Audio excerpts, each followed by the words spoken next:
Okay, I think we'll get started. So if you're coming from the GNL project, I encourage you to look at the introductory video to this series to make sure this is the right video for you. Otherwise, let's pick up on the same idea that we were talking about last time with waves going through slits and talking about diffraction. And we'll learn about a very, very important optical device called the diffraction grating. So last time we talked about the Young's two-slit experiment, where we have these linear wave fronts coming in to a wall here with two slits, and each of these slits act as a source for the waves on the other side. And so they produce these little wavelets.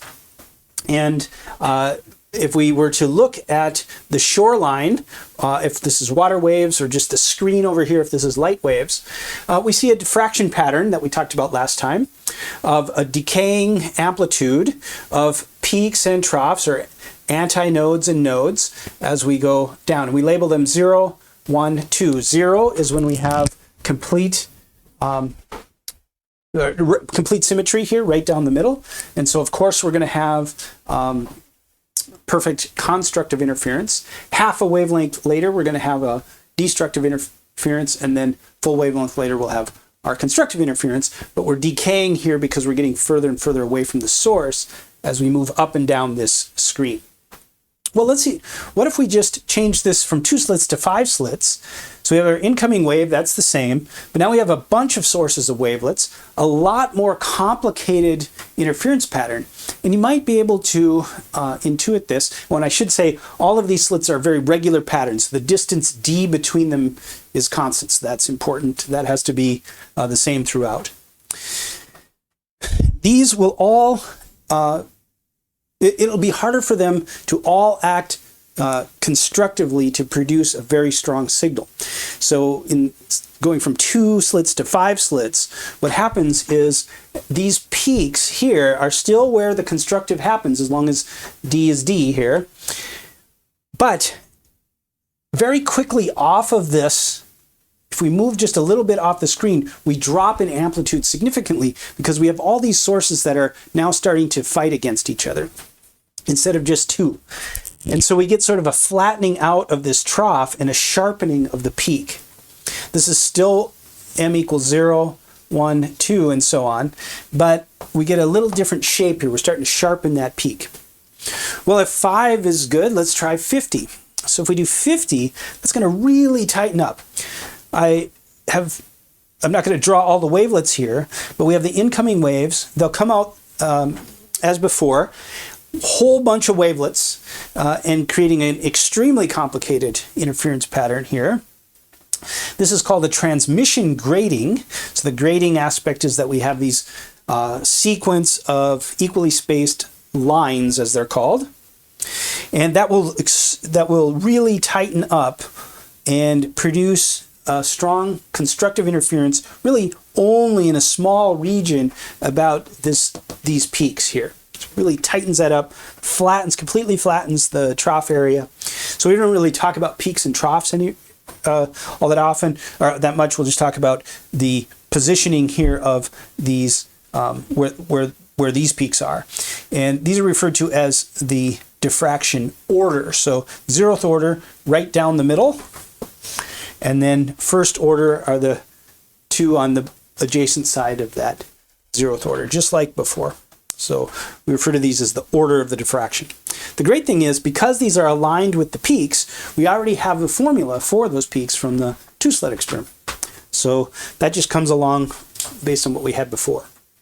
Now, the reason this is such an important optical device is it allows for the resolution of colors.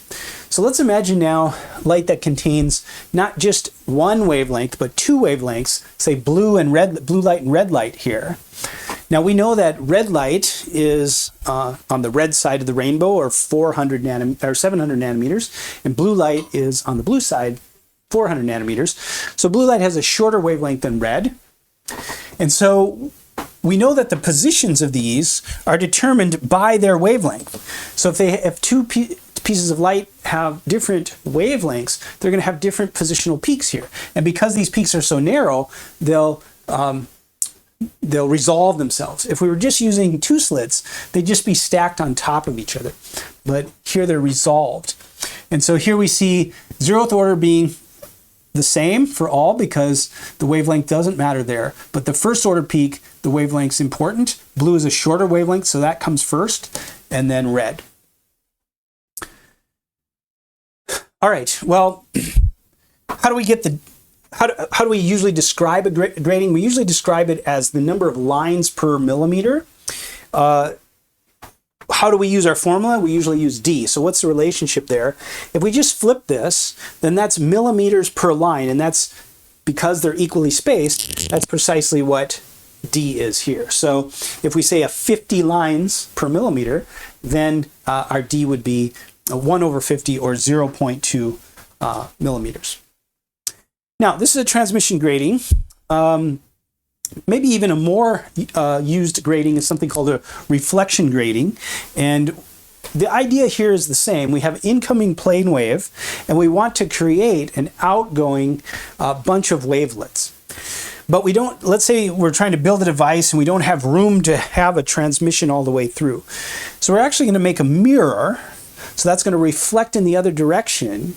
But it's going to, in doing so, we're going to add grooves or little sawtooths in there so that each reflective surface acts here as a source for these wavelets. And so we would, instead of calling them line, we call them grooves. But the upshot is that this is exactly the same mathematically as the transmission grating. So if you hear grooves per millimeter, it's usually talking about a reflective grating. If we're talking about lines per millimeter, it's usually talking about a transmission grating. Okay, let's look at a particular example here. This is a good example of how this all could work, and it'll allow us to use some of our formulas again. So let's say we have a 600 line per millimeter grating, so we notice this is a transmission grating.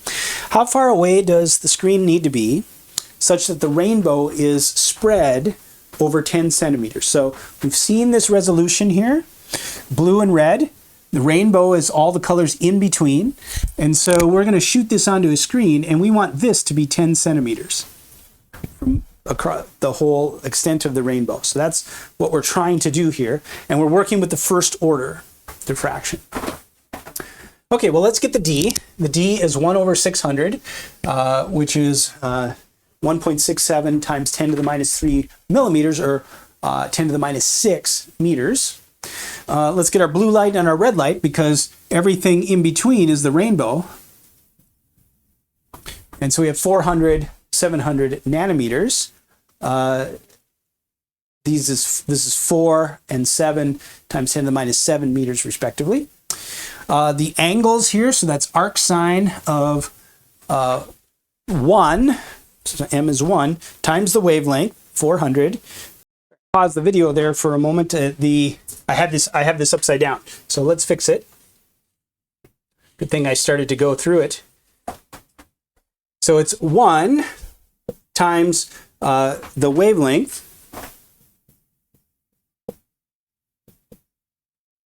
over D.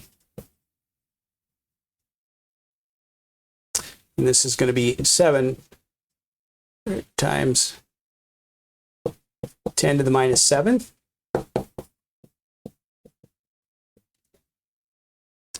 And these numbers are correct here. So I had those flipped. Okay. So now we've got the angle. Let's get this formula here. This is the distance. This is really what we want. We want this gap here. So let's get the 400, the 700. We don't know what L is. This is what we're trying to figure out. So we use a tangent of this angle, and we get 0.247 L and 0.463 L. Now, we're told we want 10 centimeters, so 10 is going to be this difference. Well, what is this difference? It's this minus this. So L times this minus that. Bring that over to this side, and we get 46.4 centimeters. All right, so this is grating. It's an extension of the Young's two-slit experiment, this idea of diffraction, and really, really important in optical devices and optical design.